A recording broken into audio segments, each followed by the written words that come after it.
Hello, hello, hello. The giraffe and I are making a video today together. And the giraffe really likes this. Oh, I like this cushion. And I like this cushion too. Oh, yeah. Oh, yeah. It's nice. Oh, ho, ho, ho, ho, ho, ho, ho. So, we are talking about psychology today, as we always are. Every day. It is a day of psychology. And so I make a lot of observations on the internet, and that is very good. Okay. And what I see is I see that men from all ethnicities are falling prey to that trap of the father telling the boy, son, you need to be tough. Okay, this is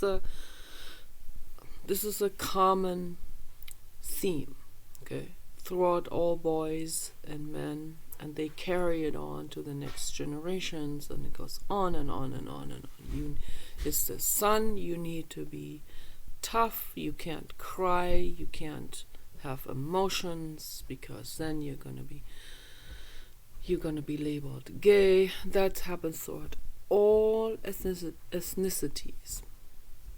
And the only groups in society in general that are where this is deflected and diffused and goes a bit more into another terrain, that's the groups where the people are real high scholars, very, very education oriented, very money oriented, very high society kind of oriented.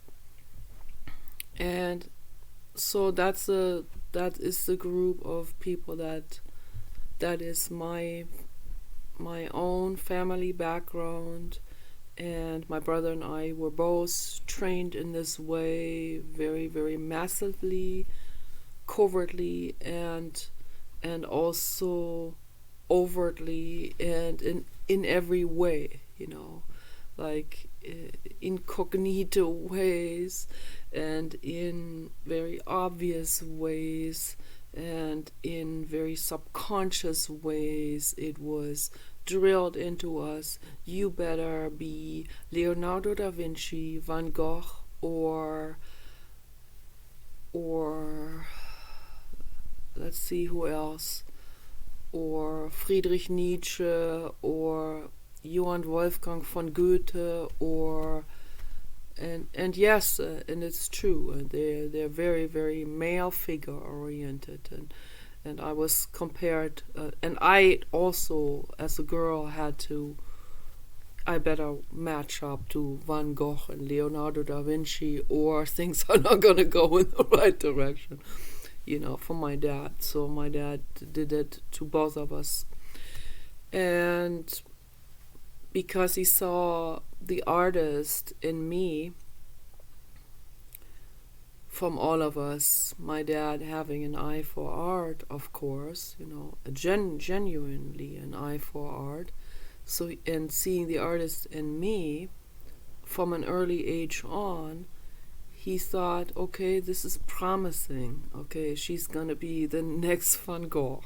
Okay, and so I better, and usually subconsciously, I better keep on making sure that she stays on that path and doesn't become some kind of something else, something that he feels like below below worthy or something. A secretary or going in the kitchen and cooking. My dad was actually like, for most humans, my dad was actually the other direction, because he's from this academic world, and that's just, I don't know, those make up 5% of the overall human population, probably, where it goes to that point where the dad wants the daughter to become Van Gogh and never go in the kitchen, and if you go in the kitchen, you've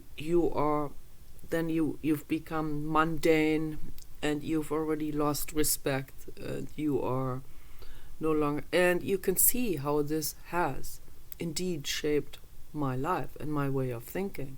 So if I run into a Muslim man in particular, that's like a complete head-on collision course, of not just me being a very outspoken personality, genetically that I am, but also from my own personal family background of my dad having groomed me and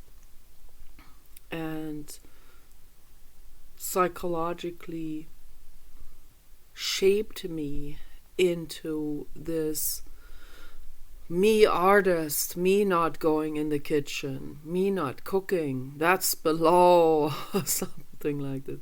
I also don't like cooking. It's boring, but I don't know which is genetic and which is the upbringing, or it is both, so probably both. But it definitely shaped me massively in the way of, I have to be this incredible artist, and I have to be weird. And this is part of being an artist. You gotta be weird. You cannot be normal. If you're normal, you've already fallen under that radar of respect and being that great artist, who wants to belong to the top 100 modern artists. So there's only like 5 people who've ever seen my art. And my dad, for some odd reason, hasn't really helped my artwork to get out there. That's another strange thing that I was thinking about, which stands kind of in contradiction to what he has been grooming me and shaping me my whole life. So that's all kind of, but that's a different society. That's a society of, the ones that wanna be, it's a wannabe society, that wanna be intellectuals, that wanna be scholars, that wanna be educated, that wanna belong to the ones with the good tone, the ones with the good manners, the ones with the good table manners, the ones with the good grammar, the ones with good fine clothes, fine art, everything fine and elevated, So it's a neurosis. Hello, yes it is. So thank goodness I can see through that. And that's why quite early on I questioned it, and I was more drawn to the punk rockers than to any of these things that our parents were doing, or wanting, or saying, and trying to be themselves. And it always has this tendency of, and that's something that all humans, when they're neurotic, have in common, the tendency to brag. One group brags about this, the other group brags about something else, but it's all about bragging. And that's what the ego does. The ego brags. So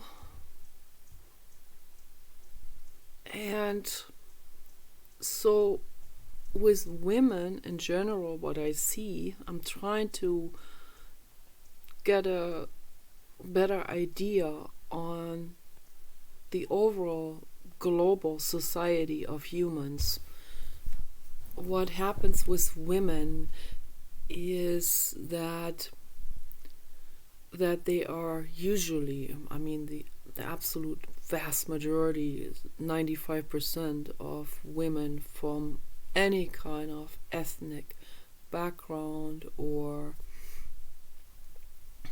nationality and culture, women are usually expected to be the caregivers, to be the nurturers, to be in the kitchen, to be providing food for the family, to be working non-stop, catering, cleaning the house, which is what I do, which was expected from me, even from my wannabe fine artistry Nicola becoming Van Gogh type of father. So because that's easy, so then he doesn't have to do it. So that's easy. That is a convenient old-fashioned thingy that feels convenient to him, So Van Gogh on one hand and Nicola cleaning up after him and everything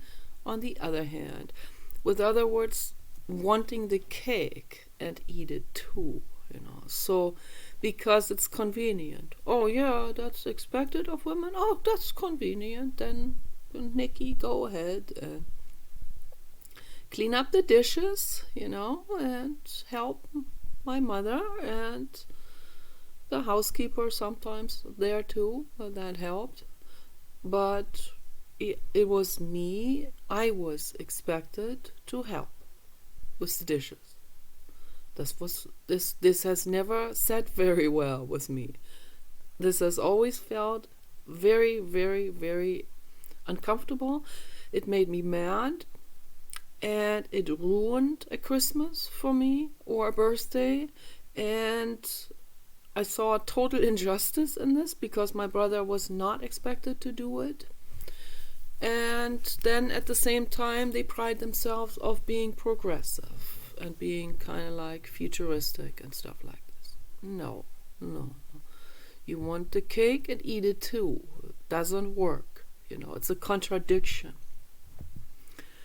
So that's just a little bit about my own background, what I see with the vast majority of the human species, which I was not able to see. I didn't have a window into it before the internet, but now for the last 15 or so years I have been studying that, like soaking it up like a sponge, into the knowledge, into my brain, the all-you-can-eat buffet of information that I have available from the whole planet.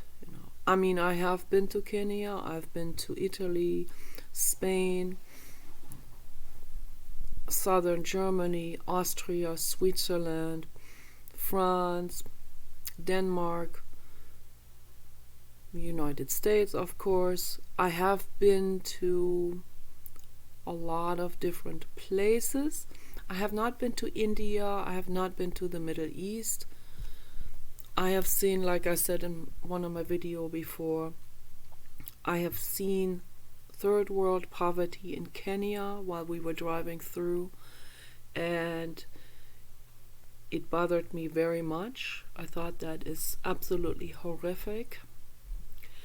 So the people who were working for that hotel, those were different type of people that were working there, and so I never accepted it when someone was acting subserviently.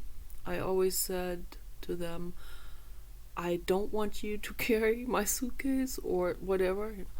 I carry my own suitcase, I don't want someone to be catering to me. I always thought that was wrong my whole life. even also as a child. So, and then looking into the whole world, seeing the whole world, the Middle East, I flew over the Middle East, I flew over Cairo, over the pyramids. My parents have seen those. I would get totally claustrophobic. I could not do it. I've seen parts of this. And I've seen parts of this in person, in Kenya, and I've seen a lot on the internet now. So, and from the bird view, of course, and it's a little bit, scary, the desert. So, and the hardships of the desert, very scary. So must be really, really, really harsh throughout millions of years. Very, very harsh. So that caused a lot of animals and people to die in the desert because of the harsh climates, and the absolute meanest ones survived and carried on their genes, and out of this, and these are not my own words, these are the words of Sam Vaknin, who grew up in northern Africa from a 100% Jewish family line.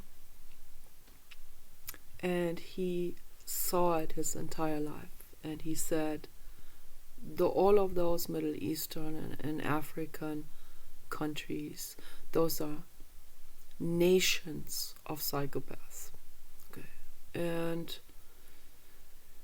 And I think that's very brave of him, and that's also very introspective into his own upbringing, his own family and culture, to distance himself psychologically in that way, to make this accusation and observation.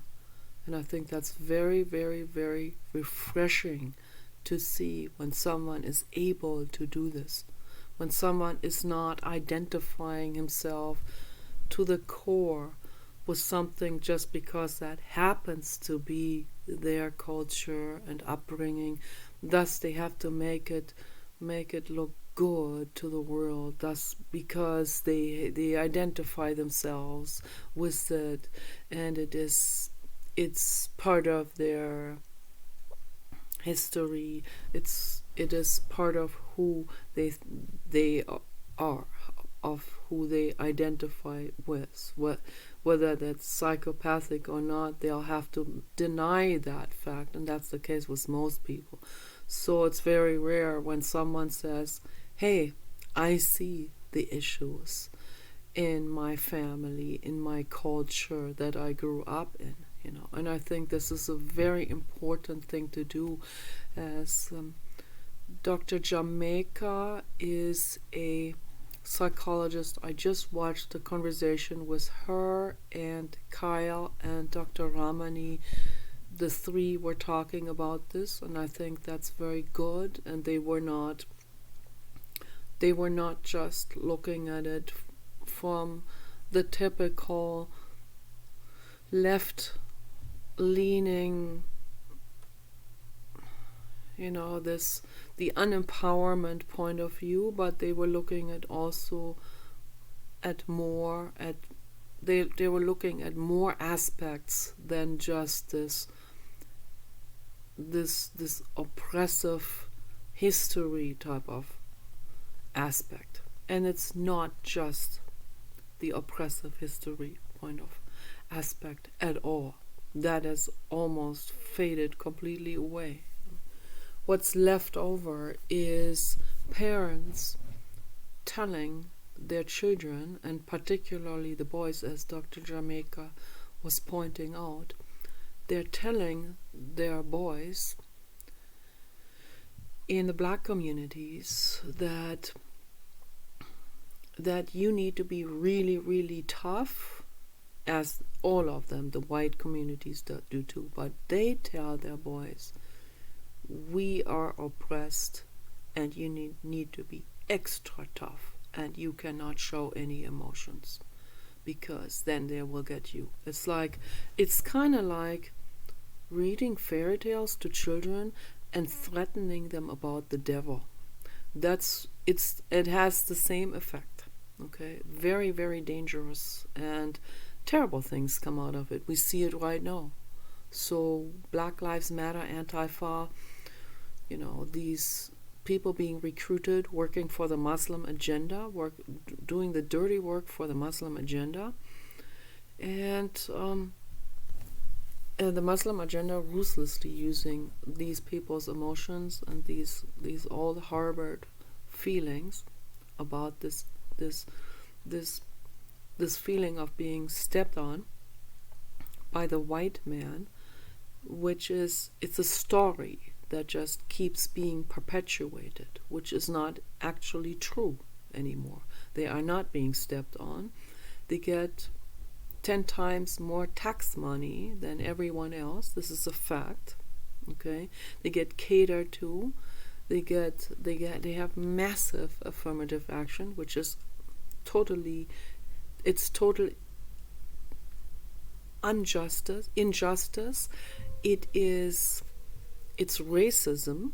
Okay, it's discrimination against people that are not of color, that are not ethnic, black or Indian, from India, or dark people from the Middle East. So, they definitely get catered to, and as many people recognize, many scholars and psychologists of all colors recognize that this actually makes things worse in their psychology. It perpetuates their feelings of being perpetual victims. Okay, it continues the story of unempowerment, which is not happening. Okay, they are not unempowered.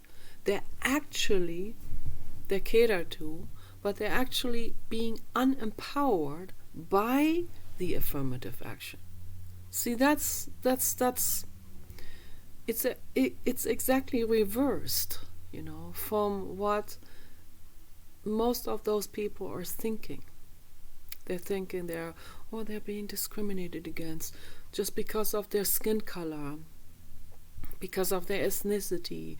The others, they don't want to talk to them. They are shunning them. No, they're not. They're getting in there because of their skin color. They get the job because of their skin color. They get the seat at the university.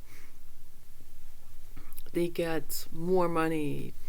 They get help. They get people to come there to remodel their homes. Okay, so it's just endless, giving more and giving more and giving more. They get released from prison. Not the white people. It's the black men. Black people get released from prison. Okay, so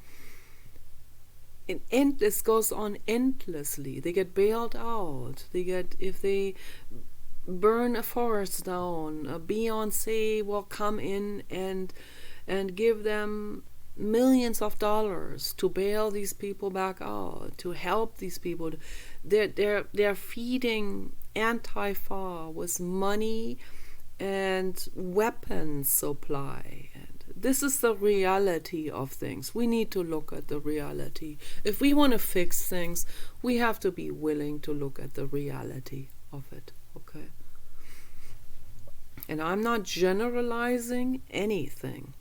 I would never generalize anything, okay? There are statistics out there that are absolutely accurate. You look these statistics up yourself. there were people that were threatened. Okay, statistic books that were where the people were threatened that wrote those books. This happened, and it's very courageous of people that will show the exact, accurate statistical evaluations. And statistical evaluations, if they're done in a scientific way, they don't lie. Okay, they show the actual statistical proportions. But these statistics, these truths, they don't feel good to a lot of people. They'll say, no, that cannot be true. Look, you see it yourself, okay? I have talked to many black women, and many black women that said they would never even date a black man anymore. I'm telling you, reporting to you what they said to me. And I shared my stories with them about the black man who date raped me and the Iranian guy who kicked me in my legs. And not even to mention the psychological and verbal abuse from all of those. And one man from Nigeria saying that he thinks female circumcision is good, that he thinks it's good that women have pain during sexual intercourse.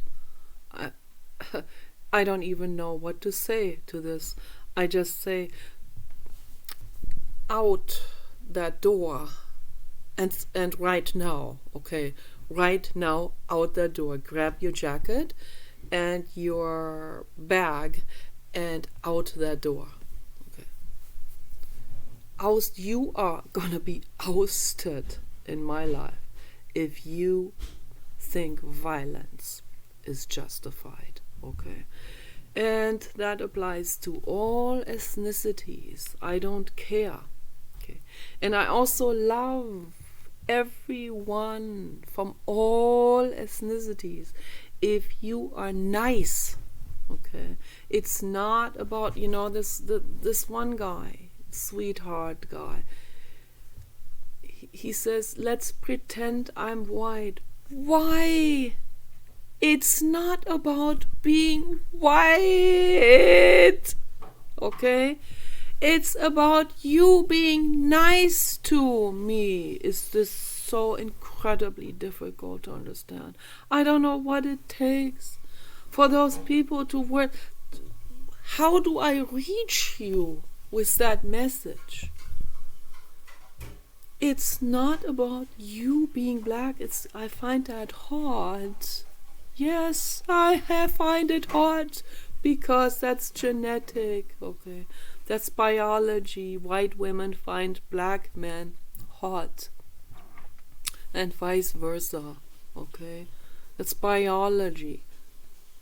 Why would you say something like this? Let's pretend I'm white. Okay, that's also an insult towards me, accusing me of being racist. I definitely am not. Okay, I love all living beings equally much. Okay.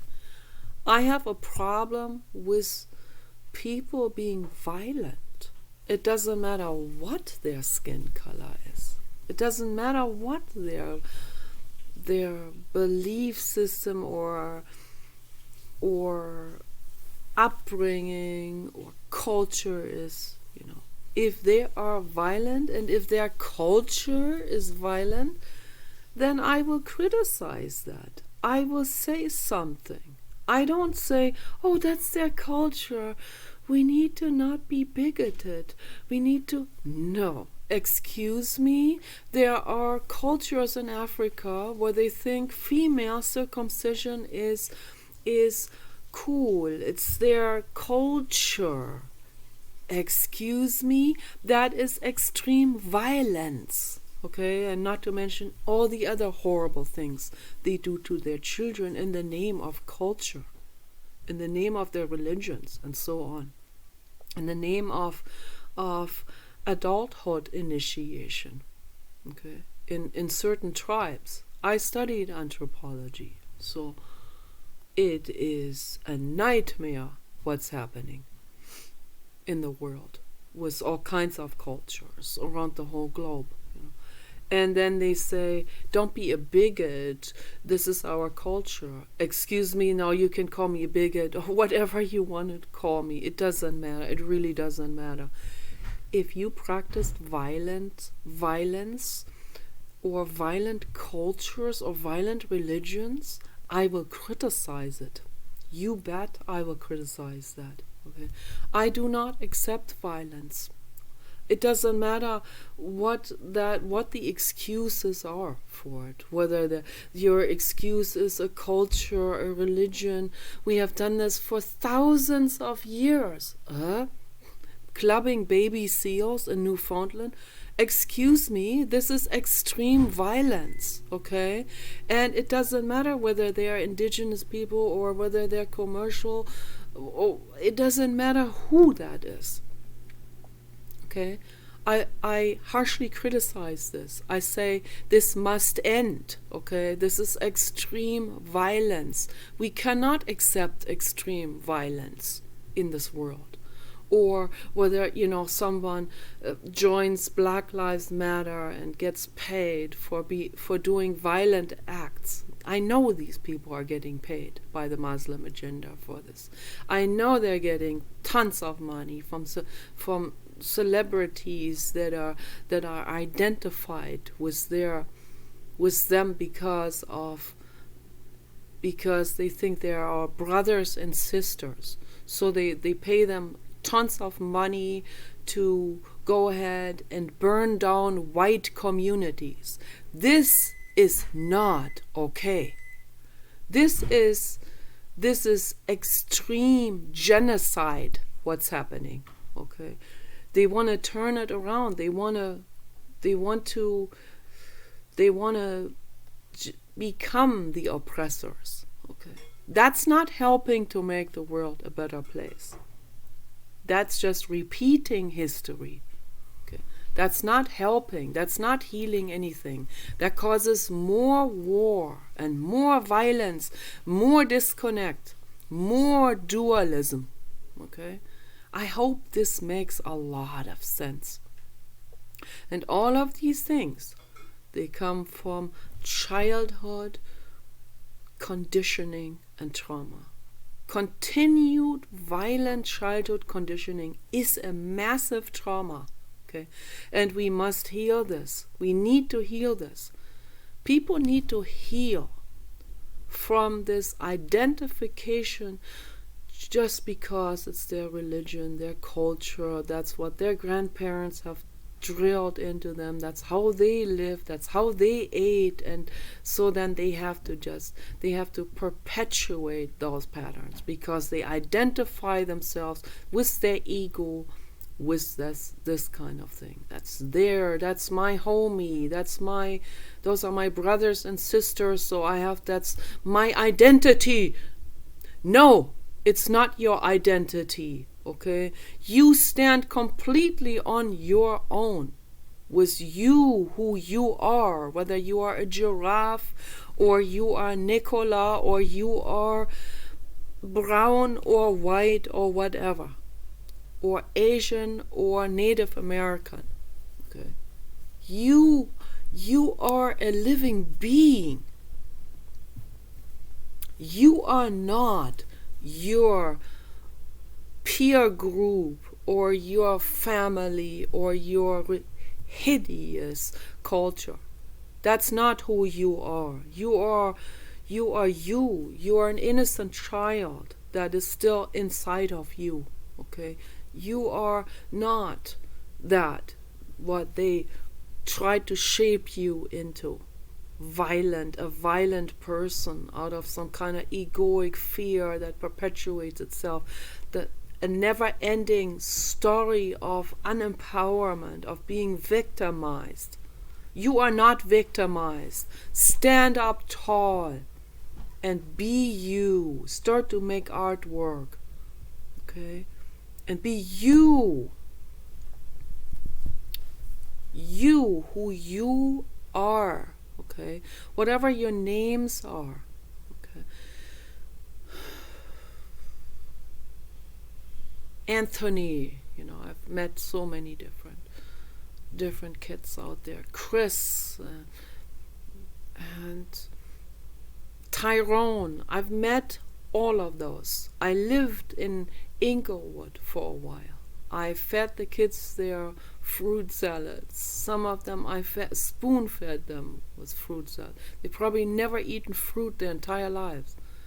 And they loved me for that. They came running and hugging me. It was deeply touching. Okay.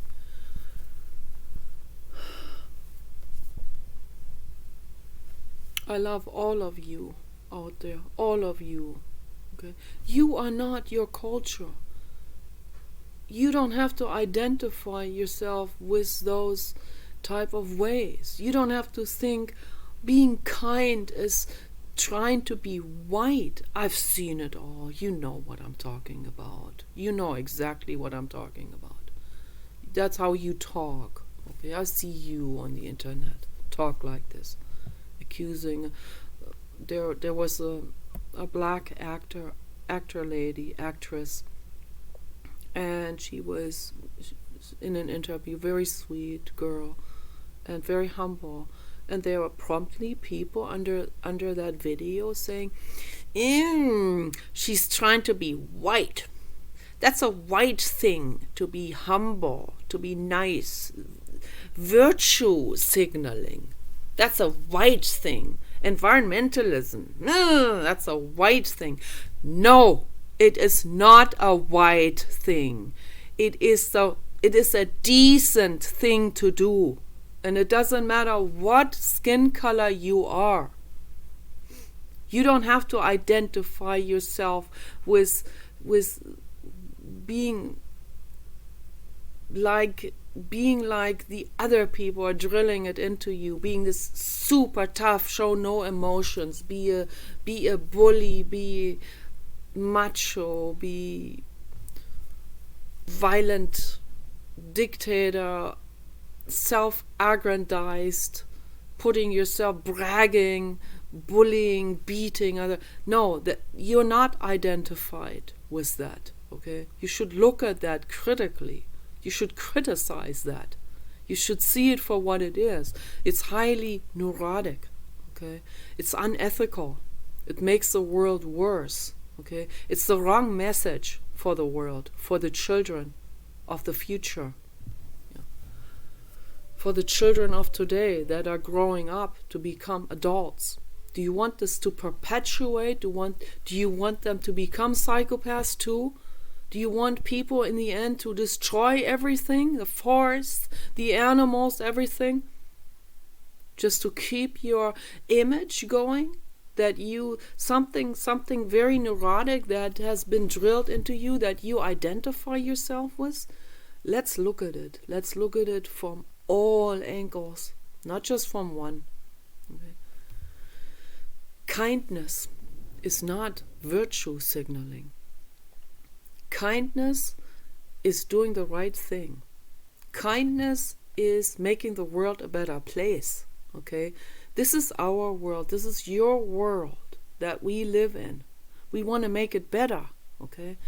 And it takes courageous people. Become a courageous ambassador for all living beings, animals, and humans, and forests that we depend on. Become that ambassador and become strong mentally and physically, and stand up for what's good, for what's right, for what is kind, for justice for all living beings. We are all equally valuable. Okay, this is a fact. Okay, so we need therapy centers and we need group therapy sessions. Very, very important. I've talked about this many times in my videos.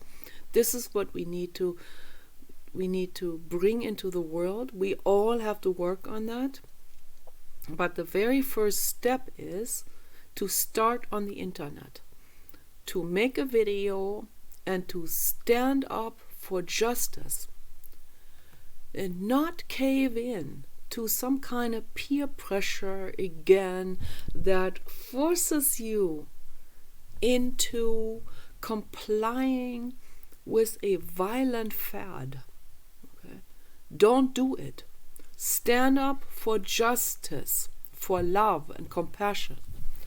And I woke up today missing my papa dog and my blue god Kenny. Kenny was a Great Dane and Papa was a Basset Hound. And they're out there together in the ground. Okay. And I miss them forever. I miss them infinitely much.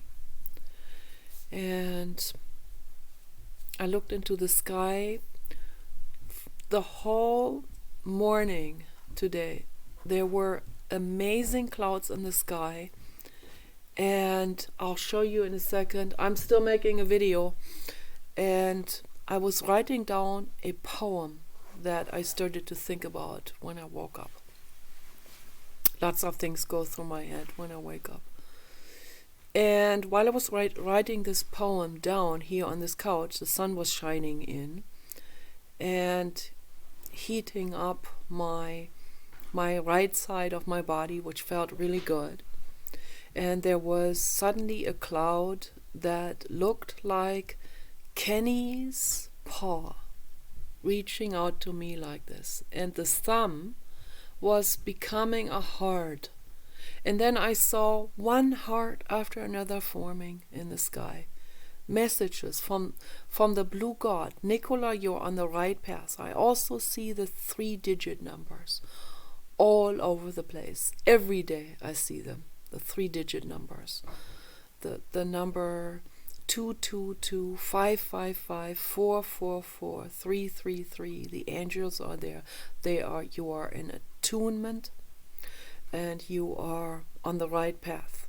And I wrote down that poem that does not rhyme, but it is coming from my heart, it's coming from my amygdala, it's coming from my compassion center, it's coming from every cell of my body, okay, and everything in my body, my entire energy, my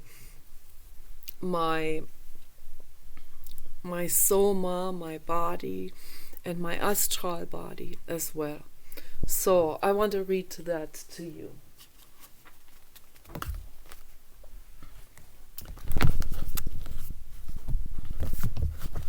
Poem for Kenny and Dave. I wake up missing you, my nuclear family, and I cry. My mind has been through much suffering in my life, and so much struggling, and so much loneliness. My life is empty without you guys. Every day has this stark bleakness. I am sighing out my exhaustion from pain and suffering. I drag myself forward through the silence of the day. I look into the blue sky and you are telling me that all is well. I look into the Milky Way galaxy at night and you are saying that things don't get lost and that energy of every existence is always there, anywhere and everywhere. In deep stillness, we feel our connection to one another. On the road trip, we followed Mars for hundreds of miles, through valleys and over mountains. The red planet smiled his warm smile, giving me the assurance of vastness and infinite abundance. The future is always there. When I was lying on my back in the hot sulfur water at night, I was engulfed into the earth's womb water and healing energy. For several minutes, my anxiety and depression was gone, and instead there was oneness, presence, acceptance, total umbilical cord connection to the infinite cosmos. Lying on my back, naked, engulfed and high, sofa, hot spring, water, staring into the infinite cosmos, the Milky Way and the Orion Nebula. Smelling and feeling the sulfur water and nature's perfume, I felt safe and loved.